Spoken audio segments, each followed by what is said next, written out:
नमस्कार प्रेक्षको, महावॉइसमध्ये मी तेजस्विनी आपलं मनपूर्वक स्वागत करते. तू भेटशी नव्याने या नवीन मालिका येते सोनी मराठीवर आणि लवकरच 8 जुलैला ही मालिका आपल्या भेटीला येणार आहे. तर या मालिकेचे निर्माते आपल्यासोबत आहेत. अजय मयेकर सर आणि संदीप जाधव सर, दोघांचंही मनपूर्वक स्वागत आहे. आणि ही मालिका म्हणजे निर्माते होण्यासाठी ही मालिका कशी उत्कृष्ट आहे याबद्दल जाणून घ्यायचं आहे. असं आहे की सोनी मराठीवर अजून एक आमची मालिका सुरू आहे, अबोल प्रीतीची अजब कहाणी. 1 वर्ष झालं त्या मालिकेला आणि आम्ही दोघंच ती करतो आहे.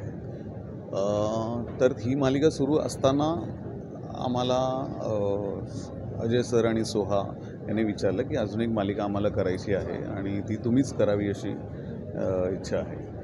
तर मी म्हटलं हां ठीक आहे. त्यावेळेस काय असं काही ठरलं नव्हतं. आम्ही म्हणालो संदीपला की असं असं ठरतं आहे म्हणून. तर त्यावेळेस आम्हाला कल्पना नव्हती की अशा प्रकारची मालिका जी असेल किंवा त्यांच्या डोक्यात AI आहे वगैरे असं ते आम्हाला माहिती नव्हतं. आणि जेव्हा सुरुवात झाली आणि पहिली मीटिंग झाली आणि जेव्हा त्यांनी मला सांगितलं की या मालिकेचा कॅनव्हास काय आहे, कारण आजच्या टेलिव्हिजनवरती ज्या सगळ्या मालिका सुरू आहेत त्या जनरली सासू सून आणि हा विषय असतो. तर जरा त्याला ब्रेक देणारा हा विषय आहे आणि त्यात सुबोध भावे असणार आहे असं मला सांगितलं. आणि मग त्यात परत आता AI पण असणार आहे असं सांगितलं. त्यावेळेस मी म्हणालो काय, मी कॉलेजमध्ये असताना मोबाईल जस्ट आले होते आणि तो मोबाईलचा एक फोन म्हणजे खूप महागडा असायचा, कोणाकडे तरी एखादा मोबाईल असायचा. हां, त्यामुळे PCवर खरंच लाईन असायची तेवढी, जसं तुम्ही आता प्रोमोमध्ये बघितलं तसं होतं. तर त्यावेळेस ते मोबाईलवरनं कॉल करणं हे इतकं महागडं होतं. त्यानंतर सगळं तंत्रज्ञान चेंज होत आता आपण AIकडे आलो आहे आणि AI अशा प्रकारे होईल असं मला पण माहिती नव्हतं किंवा संदीपला पण आम्ही जेव्हा सांगितलं तेव्हा अशी कल्पना नव्हती की हे कसं होणार आहे आणि काय होणार आहे. कारण अख्ख्या ग्लोबली अशा प्रकारचं डेली सोपमध्ये एखाद्या अशा प्रकारचं तंत्रज्ञान वापरून रोज एपिसोड टेलिकास्ट करायचा हे खरंच खूप कठीण गोष्ट आहे. पण मी म्हणालो सर हे कसं होणार आहे, अजय सरांना म्हणालो किंवा सोहाला पण म्हणालो की हे रोजच्या रोज कसं होणार आहे हे, कारण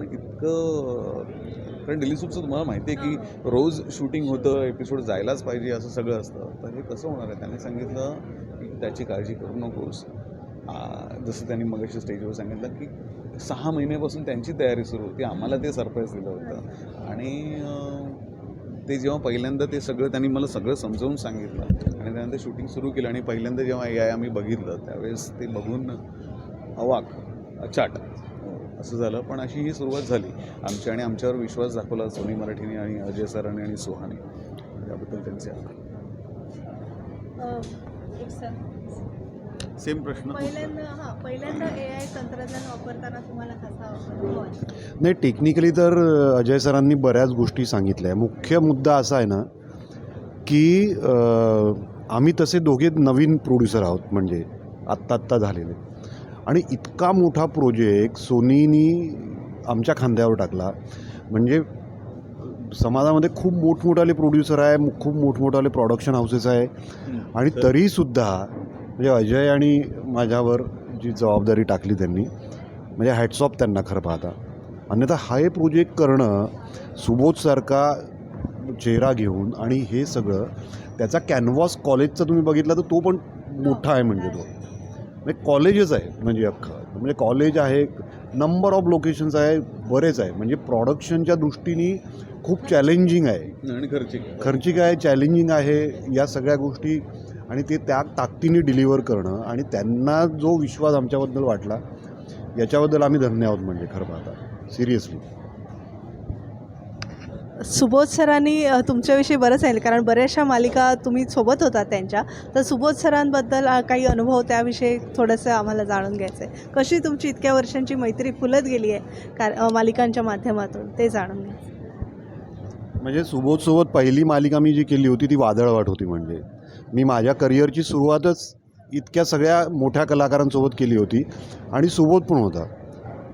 आणि ते न तेव्हापासूनच तो इतका डाऊन टू अर्थ, आणि म्हणजे मी तर नवीन होतो, प्रॉडक्शन असिस्टंट TCR लिहिणारा एक मुलगा होतो, पण तरीसुद्धा त्या मालिकेपासूनच जी मैत्री झाली. त्याच्यानंतर मग तो अवघाचित होता, झुंज होता, अशा बऱ्याच मालिका आम्ही सोबत केल्या. आपली माणसं नावाची मालिका होती आणि ते इतकं घट्ट होत गेलं ना नंतर की म्हणजे पुन्हा असं वाटत होतं आम्हाला की पुन्हा एकदा काम करावं त्याच्यासोबत, आणि ते नेमकं जुळून आलेलं आहे आता. त्याच्यामुळे आम्ही भेटल्यानंतरच्या गप्पा आमच्या खूप वेगळ्या असतात. आम्ही तिघं जेव्हा मेकअप रूममध्ये असतो तेव्हा, कारण अजय आणि सुबोधनी पण बरेच वर्ष झाले एकमेकांना ओळखतात आणि माहिती आहे. त्याच्यामुळे ते जुन्या आठवणी आणि तेव्हाचा पिरियड तो आठवणं आणि त्या आनंदामध्ये पुन्हा आनंद हे करणं, तर मजा येते. म्हणजे काय मस्त. AIचे काय चॅलेंजेस होते ते थोडक्यात तुम्ही सांगू शकाल का प्लीज? खरं तर अजय सरांनी सगळं सांगितलं आहे. त्यामुळे मला जसं मी मगाशी म्हणालो तसं जेव्हा AI सांगितलं तेव्हा AI शूट करताना मला त्यांनी ना गणित सोपं करून सांगितलं. अवघड गणित होतं तर ते एकदम सोपं करून सांगितलं. त्याप्रमाणे मी शूट करतोय आत्ता, आणि त्याचे रिझल्ट्स पण तसे दिसत आहेत. आता जेव्हा एडिट होऊन येतं आहे किंवा ते AI होऊन येतं आहे तेव्हा त्याचे रिझल्ट्स खूप चांगले दिसत आहेत. आणि पहिल्यांदा मालिकेमध्ये अशा प्रकारचं तंत्रज्ञान वापरलं जातं आहे ही तर गोष्ट आहेच, पण त्याबरोबरीने मालिकेचा कॉन्टेंट, कारण लेखक खूप महत्त्वाचा असतो. लेखक ती मालिका घडवत असतो. कारण AI हे एक टूल आहे. ते एकदा लोकांनी AI बघितल्यानंतर गोष्ट बघणार आहेत, आणि ती गोष्ट खूप महत्त्वाची आहे जी आमचे लेखक महाबळेश्वर नार्वेकर, पल्लवी करकेरा आणि अंबर हडप असे तिघं मिळून करता आहेत माझ्याबरोबर. आणि आम्ही खूप उत्तम पद्धतीने ती गोष्ट किती छान सांगता येईल, कारण वेगळा विषय, वेगळा कॅनव्हास आहे, कॉलेजचं बॅकड्रॉप आहे जे आत्ता बघायला मिळत नाही एवढ्यात मालिकेमध्ये. त्यामुळे त्याच्याकडे आमचं जास्त फोकस आहे खरं सांगायचं तर. AI तर आहेच,